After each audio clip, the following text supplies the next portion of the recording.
Bonjour à tous, bienvenue à tous sur la chaîne Envie de technologie et envie de découvrir de nouveaux produits alternatifs qu'on ne pourrait pas forcément se payer, mais qu'on a la chance, grâce à nos échanges avec la Chine, de pouvoir trouver maintenant communément dans nos villes. Donc je vais vous présenter aujourd'hui l'écouteur le plus vendu, l'AirPod le plus vendu, qui est l'i7S. Oui, celui-là c'est l'i7S, différentes dénominations, mais ce sont des i7. Donc je vais vous expliquer quels sont je vais pas vous faire un unboxing parce qu'en fait il n'y a rien dans la boîte à part un câble de connexion, donc voilà, c'est juste pour copier Apple, mais sinon la boîte est vide, hein, il n'y a que pour sauver ça. Je vais vous expliquer les différents produits gammes que vous allez pouvoir trouver derrière cette appellation. Donc les i7, déjà vous pouvez les découper en deux grosses familles, ce sont les mono stéréo et les stéréo. Donc vous pouvez sur Wish, malheureusement ce sont souvent des retail goods, donc des fins de production avec des écouteurs de moyenne voire de très très mauvaise qualité, et vous êtes en mono stéréo. Euh, donc bon, ça peut être un choix aussi. Mais au-delà de ce petit problème-là, il y a aussi le problème des défectueux. On peut attendre sur une commande sur Wish, si vous en commandez par exemple 10, d'avoir entre 10 et 40% de défectueux. Donc voilà. Aussi, je voulais vous montrer aussi dans cette gamme qu'il existe deux modèles principaux, qui sont les modèles classiques de cette taille-là et les modèles mini. Donc c'est la taille de l'écouteur qui est différente. Pour les modèles mini, seules les couleurs blanches et noires existent.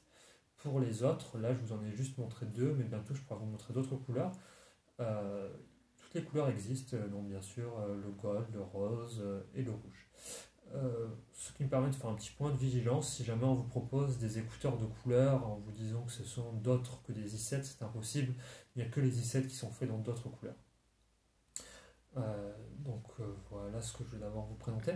Ensuite, nous allons parler de l'autonomie. Donc si on prend la petite boîte, il nous indique une autonomie qui est de 3 à 4 heures. Moi je parlerai plus d'entre 1 à 2 heures, d'une distance de 12 mètres, ce qui paraît énorme pour du Bluetooth. Je parlerai plus de 3-4 mètres. Mais en même temps, pour le prix, on ne peut pas s'attendre à bien mieux, ce qui peut déjà rendre service et être utilisable. Euh, voilà.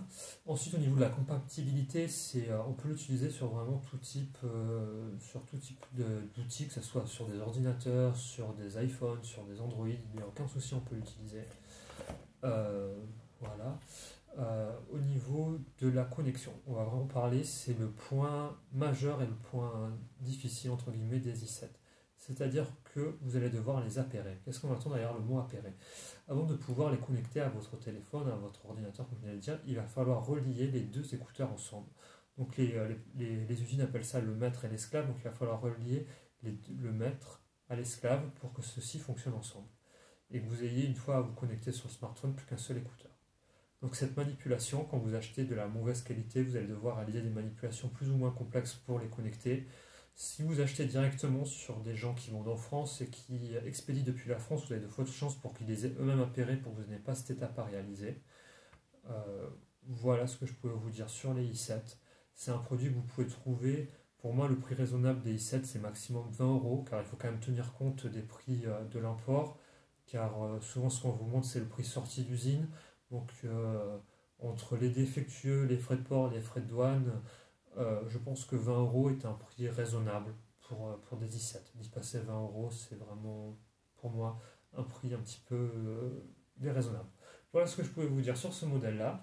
Je vous souhaite une bonne journée et vous revoir très bientôt sur une nouvelle vidéo pour partager de nouvelles connaissances et de nouveaux modèles d'AirPods, qui est ma spécialité définitivement. Bonne journée à tous, au revoir.